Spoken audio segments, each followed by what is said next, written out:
Hi everyone, hope everyone's doing well, and I hope you are all thinking about how you're going to bring in the new year and the tips that you're going to put in place, the goals that you're going to put in place for 2022. What I want to talk about in this video are 4 tips for better intimacy in your relationship.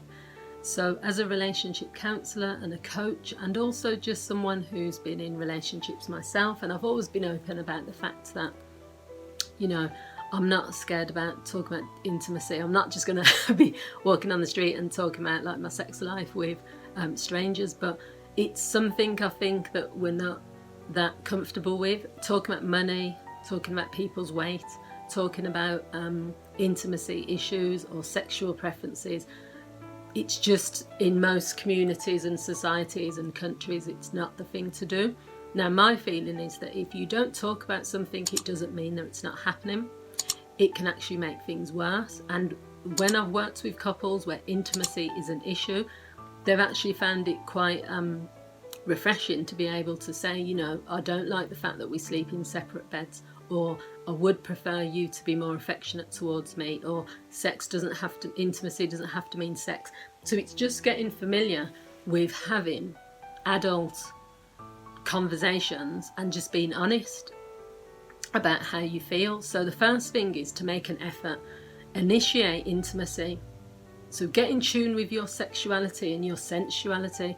If you're someone that lacks confidence, and that could be through you don't feel good about your body image, you don't feel good because when you were growing up, you know, your messages from the people around you were talking about sex or thinking about sex is dirty, and or, you know, you shouldn't be having a boyfriend, or whatever it is.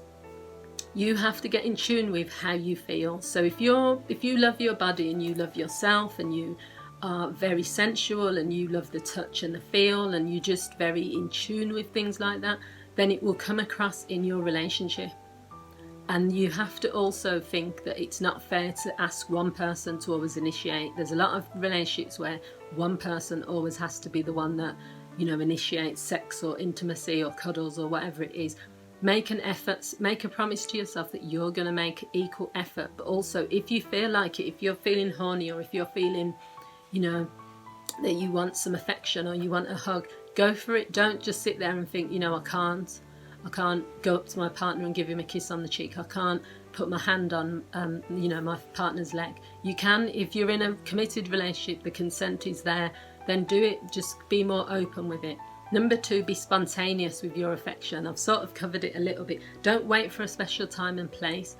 You know, just be spontaneous. I think a lot of people, depending on how you were raised, and also depends on what society says, there's this thing of, you know, oh, when you see someone holding hands or you see people kissing in public, oh, get a room, and, you know, all of these things. What they're doing that for?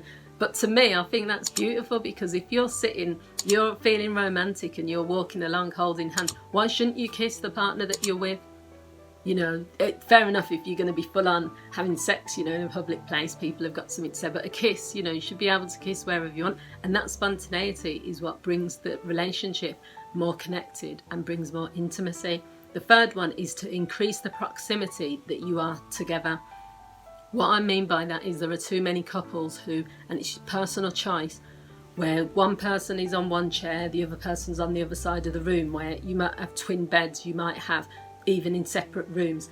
Now, there's always reasons for it, and I'm not saying to people that you have to do things in a particular way, but whenever there is a proximity issue within a relationship, the intimacy issues are normally related to that, or they are harder to fix.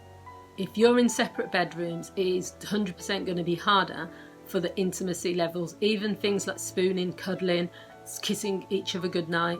You know, you're in separate rooms, so you're going to lose that connection.